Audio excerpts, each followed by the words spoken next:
Hey guys, Lockie from Focused Performance Training. I've been a while for a little bit. I've had a fair bit going on in my life, a lot of work stuff going on, a lot of outside projects, so I had to take a break from social media when I was just getting started. But I'm back now, and hopefully I can start doing stuff a little bit more consistently this year and trying to get some more education out there.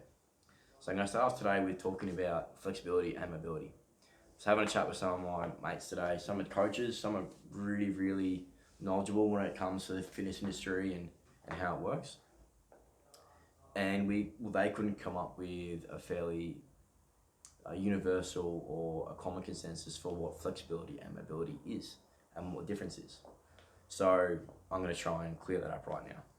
Flexibility is the amount of range of motion we have at a joint or around a joint. Mobility is the ease in which we can move through a full range of motion. Examples there being I have X amount of elbow flexion and X amount of elbow extension. Now that's normally measured with a goniometer. Now mobility would be how easily can I move through into the bottom of a squat and how easy can I come back up. All right. So now we'll define them. Now the next question normally goes to how do we change, how do we adapt, and how do we increase flexibility or mobility? Now my first question to that is generally, well, why do you want to increase flexibility or mobility? What is the end state? What are you doing it for? Are you stretching for the sake of stretching? If so, go and stretch, go and jump on stuff like Cromwood, where you're sitting and stretch for 45 minutes and you're getting better at doing that stretch. The research is pretty conclusive in that just because you get better at doing, say, a pigeon stretch or like a couch stretch, it doesn't mean you're going to be better at moving properly. Case in point, I know people who are much more flexible than I am in terms of their ability to sit into and have greater range of motion through certain joints and can stretch for a lot longer than I can. Yet I can still get into a better position when it comes to overhead squatting, split jerking, squatting in general, front squatting, front rack, all that sort of stuff. And the reason behind that is because tissue adapts to load.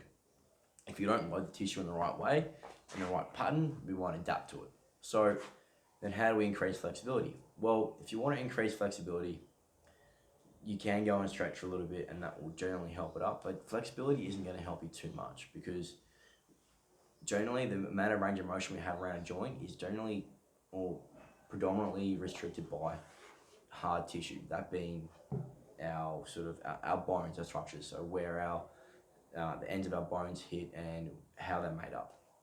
Whereas mobility is more or less influenced by our muscles and our motor control, how well we can move in and out of those movements.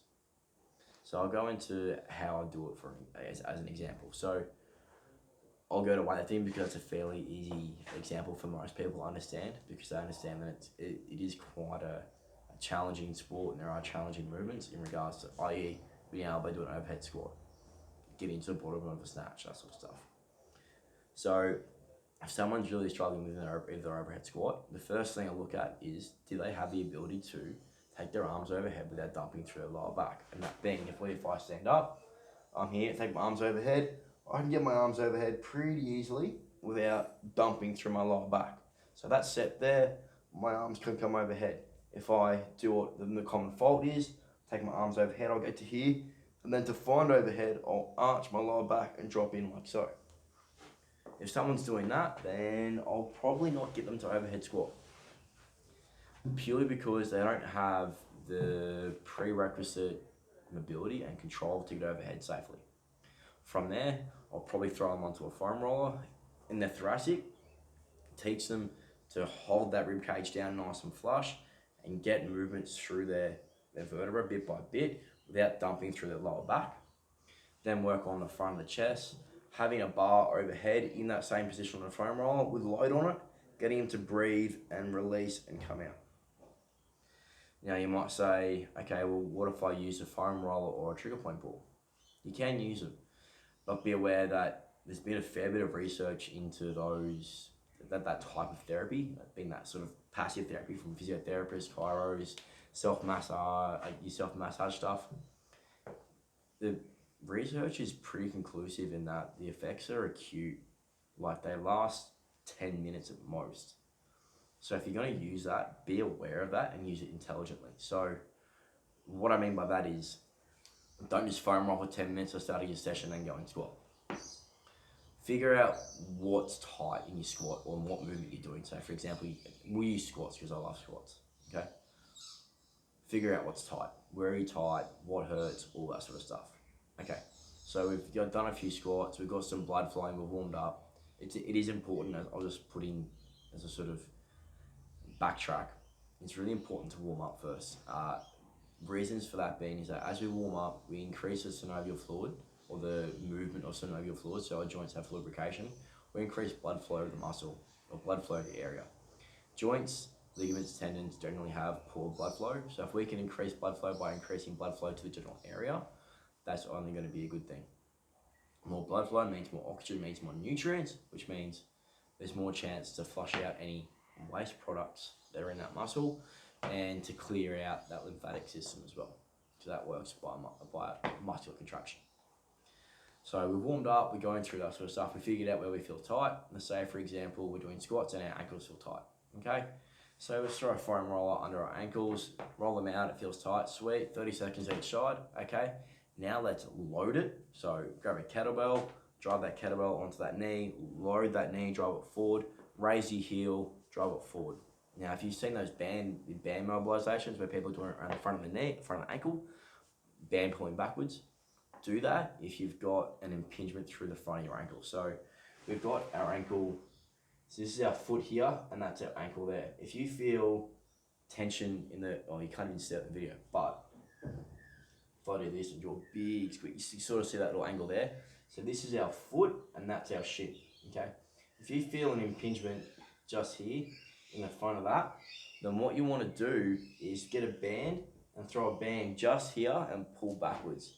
Now, there are these two things on the side of your ankles, and they're your the condyles of your tibia. So tibia comes down. This is going to be really rough drawing, by the way. I'm not a good artist. My dad was a very good artist. I didn't keep those genes, unfortunately. So you'll see like these two little bulges on the side of your tibia down there, right? We want to throw the band around the bottom of them, okay?